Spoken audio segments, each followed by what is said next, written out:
మీకు క్వెషన్ అడగాలనుకుంటున్నాను. మీరెప్పుడైనా చదువుతున్నప్పుడు అలసిపోయి పడుకున్నారా?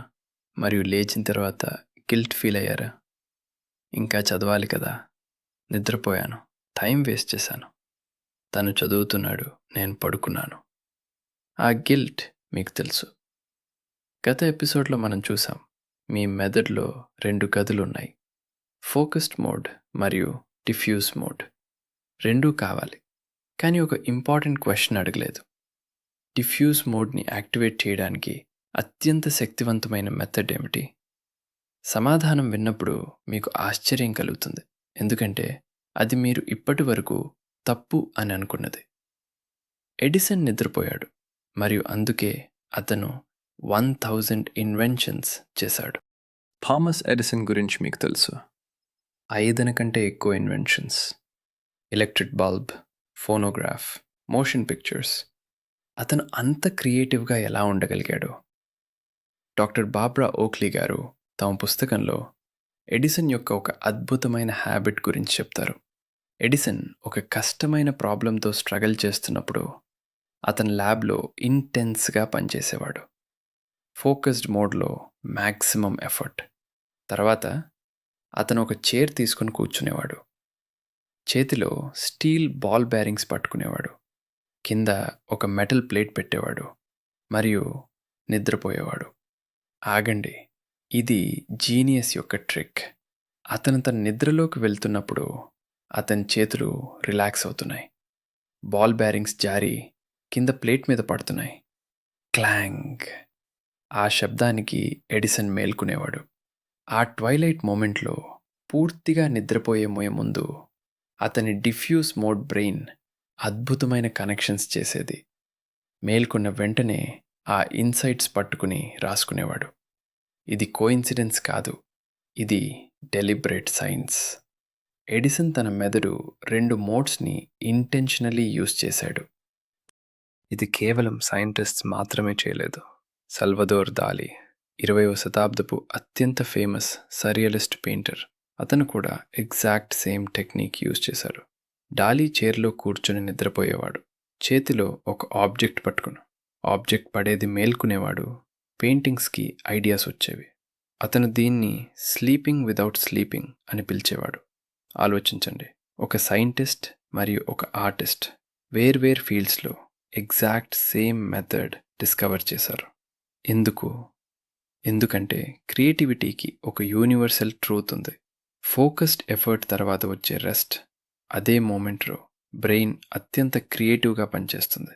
డాక్టర్ ఓక్లీ చెప్తారు, మ్యాథ్ మరియు సైన్స్ కూడా డీప్లీ క్రియేటివ్. ఒక ప్రాబ్లంకి 3 కంటే ఎక్కువ డిఫరెంట్ ప్రూఫ్స్ ఉండొచ్చు. క్రియేటివిటీ మీకు ఉంది, మీరు దానికి స్పేస్ ఇవ్వాలి.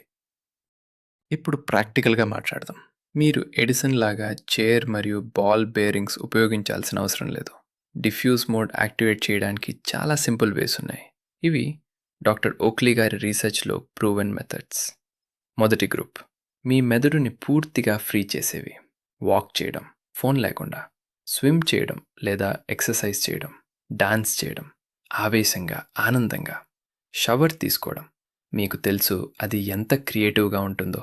నిద్రపోవడం, పవర్ న్యాప్, 20 నిమిషాలు లేదా రాత్రి ఫుల్ స్లీప్, మెడిటేషన్ లేదా ప్రేయర్, ఇన్స్ట్రుమెంటల్ మ్యూజిక్ వినడం, లిరిక్స్ లేనిది, తెలుగు డైలీ లైఫ్లో ఈజీలీ అవైలబుల్, ఇంట్లో వేప చెట్టు కింద కూర్చోవడం, టెర్రస్ మీద ఈవినింగ్ అడుగులు, డిషెస్ వాష్ చేయడం, స్వీపింగ్ చేయడం, గ్రాండ్ ఫాదర్స్తో కబుర్లు, ఏ సబ్జెక్ట్ గురించి కాకుండా.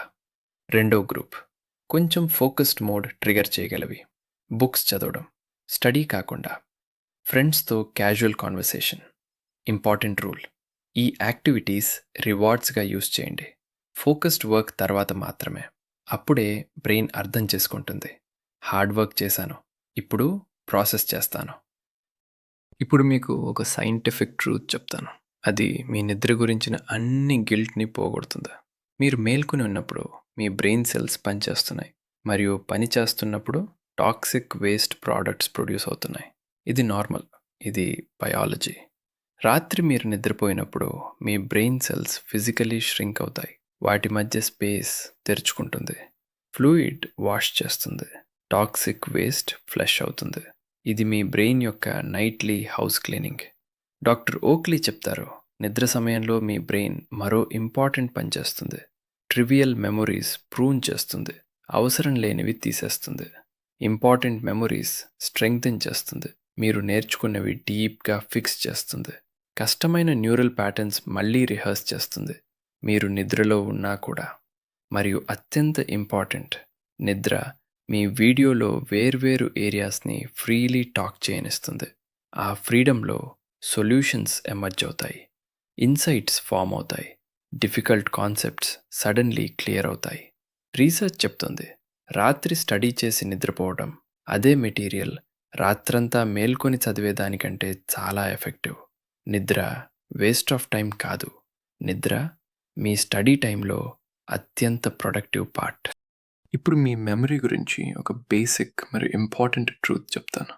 మన మెదడులో 2 మేజర్ మెమరీ సిస్టమ్స్ ఉన్నాయి.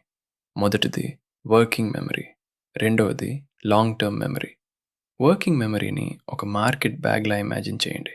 మీరు వీక్లీ మార్కెట్కి వెళ్ళినప్పుడు మీ చేతుల్లో ఒకేసారి 4 వస్తువులు మాత్రమే పట్టుకోగలరు.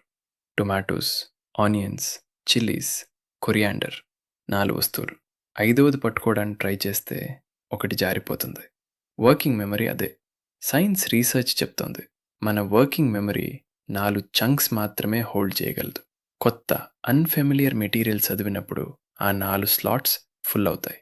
అందుకే కాంప్లెక్స్ టాపిక్స్ ఇనీషియల్గా ఓవర్వెల్మింగ్గా ఫీల్ అవుతాయి. రెండవది లాంగ్ టర్మ్ మెమరీ. ఇది మీ ధన్యబంధరం. Grain store, vast, enormous, billions of items store చేయగలదు. కానీ బాగా ఆర్గనైజ్ చేయకపోతే అక్కడ దాచిన గ్రెయిన్ ఆ తర్వాత ఫైండ్ చేయడం కష్టం. మీరు నేర్చుకున్న కాన్సెప్ట్స్ని లాంగ్ టర్మ్ మెమరీలో నిలబెట్టడానికి మీకు టైం కావాలి, మీకు రెపిటిషన్ కావాలి, మీకు స్లీప్ కావాలి.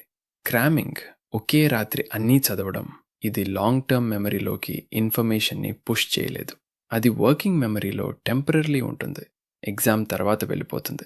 మీకు రియల్ లెర్నింగ్ కావాలంటే టైం మరియు స్పేసింగ్ కావాలి. ఇప్పుడు ఒక కాన్సెప్ట్ ఇంట్రడ్యూస్ చేయాలనుకుంటున్నాను. దానికి సైంటిస్టులు స్పేస్డ్ రెపిటిషన్ అంటారు. ఇది చాలా సింపుల్ మరియు చాలా పవర్ఫుల్. ఒక ఎగ్జాంపుల్తో చూద్దాం. మీరు ఒక కాన్సెప్ట్ని ఒక రాత్రి 20 సార్లు రిపీట్ చేశారు, లేదా మీరు 5 రోజుల్లో 4 సార్లు రివ్యూ చేశారు. ఏది బెటర్? రీసెర్చ్ క్లియర్లీ చెప్తోంది, 5 రోజుల్లో 4 సార్లు చదవడం ఫార్ మోర్ ఎఫెక్టివ్. ఎందుకు? డాక్టర్ ఓక్లీ ఒక బ్యూటిఫుల్ అనాలజీ యూజ్ చేస్తారు. ఇల్లు కట్టినప్పుడు బ్రిక్ వాల్ బిల్డ్ చేస్తారు. 2 బ్రిక్స్ మధ్య మోటార్, సిమెంట్ పెడతారు. ఆ మోటార్ డ్రై అవడానికి టైం కావాలి. మీరు మోటార్ డ్రై కాకుండా మళ్ళీ బ్రిక్స్ వేస్తే వాల్ కొలాప్స్ అవుతుంది. మీ బ్రెయిన్ కూడా అదే. Neural connections, synaptic pathways form కావడానికి టైం కావాలి. మీరు రోజు స్టడీ చేసి రెస్ట్ ఇవ్వకపోతే ఆ కనెక్షన్స్ ప్రాపర్లీ స్ట్రెంగ్తెన్ కాలేవు. అందుకే రోజు కొంచెం, అంటే day 1 25 minutes study, day 2 same topic 15 minutes review, day 4 again 10 minutes review, day 7 quick recall. ఈ ప్యాటర్న్ వీక్ మోటార్ని స్ట్రాంగ్ వాల్గా మారుస్తుంది. ఈరోజు మనం చాలా పవర్ఫుల్ థింగ్స్ నేర్చుకున్నాం.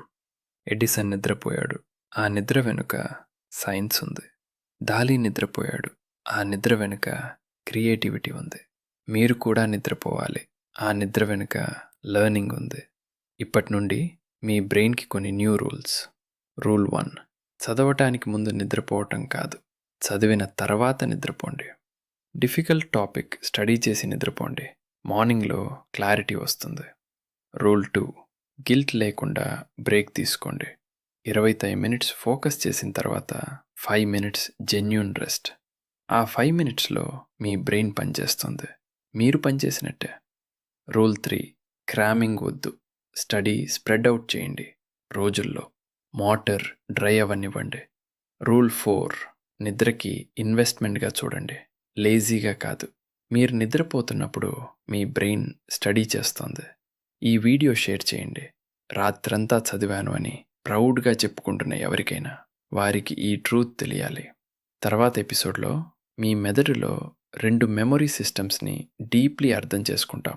వర్కింగ్ మెమొరీ మరియు లాంగ్ టర్మ్ మెమొరీ, వాటి మధ్య ఇన్ఫర్మేషన్ని పర్మనెంట్లీ ట్రాన్స్ఫర్ చేయడం ఎలా? మీ మెదడులో 2 మెమొరీస్. నెక్స్ట్ ఎపిసోడ్లో నిద్రపోండి, గిల్ట్ లేకుండా మీ బ్రెయిన్ మీకోసం పనిచేస్తుంది.